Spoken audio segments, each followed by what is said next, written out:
আজকে আমার আলোচনার বিষয় মহিলাদের ছোট স্তন বড় করার কার্যকারী 3টি হোমিওপ্যাথি ঔষধ। দেশের এবং প্রবাসের ভাই বোনদের প্রতি সালাম। আসসালামু আলাইকুম। আমি প্রভাষক রিক্তা পারভিন, হোমিওপ্যাথি এবং আয়ুর্বেদিক চিকিৎসক, চেম্বার সেবা হোমিও কমপ্লেক্স অ্যান্ড সেবা ডিজিটাল ল্যাব, উপজেলা মডেল মসজিদের পূর্ব পাশে, শিমুলিয়া, মাগুরা। মেয়েরা স্বভাবতই গোপন স্বভাবের হয়ে থাকে, অর্থাৎ কোনো কিছু প্রকাশ করতে চায় না। তাদের একটা সমস্যা হলে তার গার্ডিয়ান বাবা মাকে, বড় ভাই ভাবিকে জানাবে অথবা বিয়ের পরে স্বামীকে জানাবে, এটা তারা চায় না, তারা গোপন রাখতে চায়। কিন্তু আসলে গোপন রেখে কোনো কিছু হয় না, তার প্রভাব কিন্তু নিজের উপরে পড়ে যায়। অনেক মেয়েদের দেখা যায় যখন যৌবন শুরু হয় তখন স্তনগুলো ছোট থাকে, ধাপে ধাপে কিন্তু স্তন আস্তে আস্তে বড় হতে থাকে।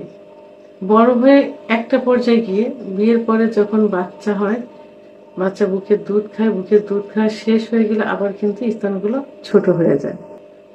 মানে আগে বড় ছিল বাট ছোট হয়ে যাচ্ছে। আবার অনেকে দেখা যায় যে যৌবনের শুরুতেই ছোট, সে ছোট রয়ে গেলে সেটা আর বড় হয় না। তো মহিলাদের সৌন্দর্য ফুটে ওঠে কিন্তু স্তনে। স্তন যদি ছোট হয় তাহলে যে কাপড় চোপড়, ব্লাউজ, সালোয়ার কামিজ পরবে কোনো কিছু কিন্তু গায়ে ফিটিং হবে না, অর্থাৎ বডির শেপটা সঠিকভাবে আসে না। এই জন্য স্তনটা বড় হতে হবে, অর্থাৎ বডির সঙ্গে অ্যাডজাস্টমেন্ট হতে হবে যেন কাপড় চোপড় পরলে ভালো দেখা যায়। তা না হলে অনেক অবিবাহিত মেয়েদের যখন বিয়ের জন্য দেখতে আসে, অনেক সময় কিন্তু বরপক্ষ যদি স্তনগুলো বড় না হয় তাদের সঙ্গে মহিলারা আসে। আর এখনকার দিনে কিন্তু ছেলেরাও অনেক খুঁটে খুঁটে দেখে, সবকিছু হাঁটিয়ে দেখে, দাঁড়িয়ে দেখে, কথা বলে দেখে, সব সেভাবেই করে। আর সে পছন্দ করে না, বিয়ে পর্যন্ত কিন্তু ভেঙে যায়। আবার অনেক স্বামী দেখা যায় যে স্ত্রীর যদি স্তন ছোট হয়ে থাকে তারা তারা ফিজিক্যালি তারা মজা পায় না, তারা সুখ পায় না স্ত্রীর কাছ থেকে। বাইরে নিয়ে যে অপমানিত হয়, স্ত্রীর ফিগার ভালো না এবং নিজেও ফিজিক্যালভাবে সে সুখী হতে পারে না। তখন অনেক স্বামী দেখা যায় স্ত্রীর প্রতি খুশি থাকে না, সুখ পায় না, তখন বাইরে পরকীয়ায় লিপ্ত হয় এবং মহিলাদের অনেক কিছু বলতে থাকে, তোমার এইটা ভালো না, তোমার দেখতে ভালো না, তুমি সুখ দিতে পারো না, ইত্যাদি। পরকীয়ার থেকে অনেক সময় দেখা যায় যে বিবাহ পর্যন্ত হয়ে যায়, ডিভোর্স পর্যন্ত হয়ে যায়, শুধু একটা কারণে। তাই এই বিষয়ে মেয়েদেরকে অবশ্যই সচেতন হতে হবে যেন এটা অন্তত ডেভেলপ হয়। তো মেয়েদের হরমোনাল কিছু বিষয় থাকে, এই বিষয়ের কারণে অনেক সময় দেখা যায় যে জিনগত কিছু কারণ থাকে যে স্তনগুলো ছোট হয়ে থাকে। তা কিছু ওষুধ আছে, যে হোমিওপ্যাথি কিছু কার্যকারী ওষুধ আছে, যে ওষুধগুলো সেবন করলে স্তনগুলো বড় হয়ে যায়। যৌবনের শুরুতে যাতে ছোট থাকে, জিনগত বংশগতভাবে হরমোনগতভাবে যাতে সমস্যা থাকে, এগুলো ঠিক হয়ে যায়। কিন্তু তার আগে কি করতে হবে, কিছু পুষ্টিকর খাবার খেতে হবে।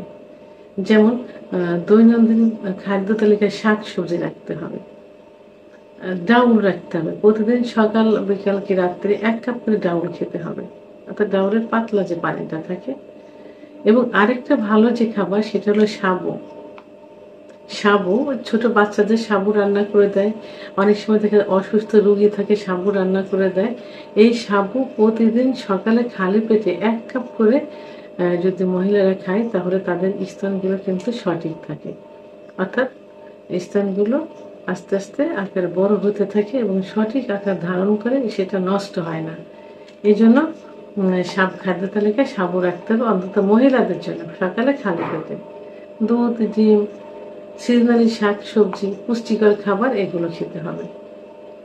আর পাশাপাশি কি করতে হবে, কিছু হোমিওপ্যাথি ওষুধ সেবন করতে হবে। এবং এমন বিড়া পরা যাবে না যে বিড়া পরলে গায়ে অত্যন্ত টাইট হয় আবার অত্যন্ত লুজ হয়। ব্রেস্টের সঙ্গে অ্যাডজাস্ট করে বিড়া পরিধান করতে হবে অলওয়েজ টাইম, না রাতে ঘুমানোর আগে সেটা খুলে রাখতে হবে। এবার বিড়া পরিধান করতে হবে, সেটা বডির সঙ্গে অ্যাডজাস্ট করে। আর হোমিওপ্যাথির যে ওষুধগুলো আছে তা আমি 3টা ওষুধ বলবো। এই 3টা ওষুধ যদি সঠিকভাবে খাওয়া যায় তাহলে ইনশাল্লাহ ভালো একটা রেজাল্ট চলে আসবে। আজকে প্রথম যে ওষুধটি বলবো, ওষুধটি হলো অনাসমোডিয়াম। অনাসমোডিয়াম অনাসমোডিয়াম 30 অর্থাৎ 30 শক্তি। ওষুধটি 2 ফোঁটা করে জিহ্বার উপর দিয়ে সকালে এবং দুপুরে সেবন করতে হবে। সপ্তাহে 2 দিন, যে কোনো 2 দিন বেছে নিতে হবে পরপর, সোম মঙ্গল শনি রবি, এইভাবে সপ্তাহে 2 দিন সেবন করতে হবে। অনাসমোডিয়াম 30 2 ফোঁটা জিহ্বার উপর দিয়ে সকালে এবং দুপুরে সপ্তাহে 2 দিন সেবন করতে হবে। এটা 1 থেকে 3 মাস, 6 মাস করলে ভালো হয়, তো 3 মাসের মধ্যে রেজাল্ট চলে আসে, ভালো রেজাল্ট চলে আসে। 2 নাম্বার যে ওষুধটা, সেই ওষুধটা হলো শেবাল শেরুলেটা। সাধারণত শেবাল শেরুলেটা মাদার টিংচার সবাই ব্যবহার করে থাকে, এটা খেয়ে থাকে এবং ব্যবহার করে থাকে। তা শেবাল শেরুলেটা মাদার টিংচারের পরিবর্তে আমি 30 পর বলবো, অর্থাৎ 30 শক্তি।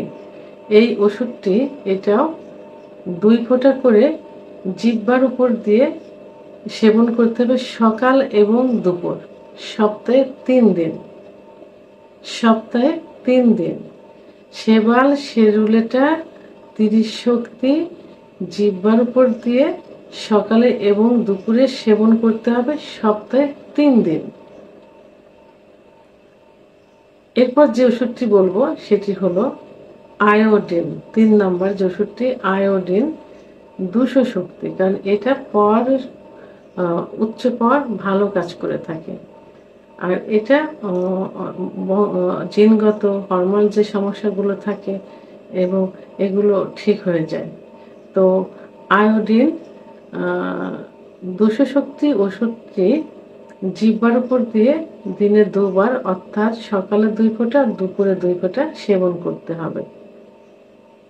ওষুধটি 1 থেকে 3 মাস সেবন করতে হবে, 6 মাস হলে ভালো হয়, তো 3 মাসে রেজাল্ট চলে আসবে। তো এই ওষুধটি কিন্তু সপ্তাহে 2 দিন। তাহলে অনাসমোডিয়াম সপ্তাহে 2 দিন, শেবাল শেরুলেটা সপ্তাহে 3 দিন, আয়োডিন সপ্তাহে 2 দিন।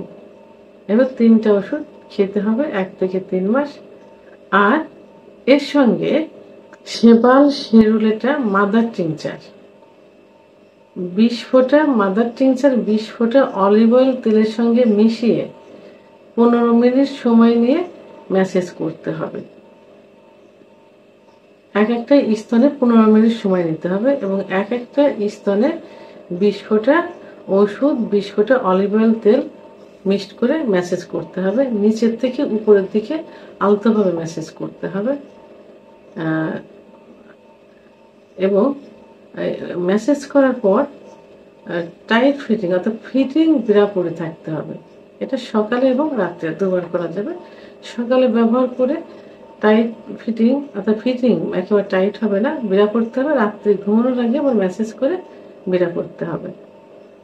তো এভাবে 1 থেকে 3 মাস পর্যন্ত যদি ওষুধ সেবন করা যায় এবং ম্যাসেজ করা যায়, তাহলে আস্তে আস্তে ভালো একটা পর্যায়ে চলে আসবে, বডির সঙ্গে অ্যাডজাস্ট করে স্থান তৈরি হয়ে যাবে। তো ওষুধ 3টে অবশ্যই জার্মানি হতে হবে, ইনটেক অবস্থায় হতে হবে, বিশ্বস্ত দোকান থেকে নিতে হবে। আমি বারবার বলছি, এখনো বলছি, যে ডাক্তারের চিকিৎসা নেবেন সেই ডাক্তারের কাছ থেকে ওষুধ কেনার চেষ্টা করবেন, কারণ ডাক্তার সবসময় চাইবেন যে রোগী যেন ভালো হয়, অন্তত তার ক্যারিয়ার বজায় রাখার জন্য। এই জন্য ডাক্তার, যে ডাক্তারের চিকিৎসা অধীনে আছেন সেই ডাক্তারের কাছ থেকে ওষুধ নেওয়ার চেষ্টা করবেন।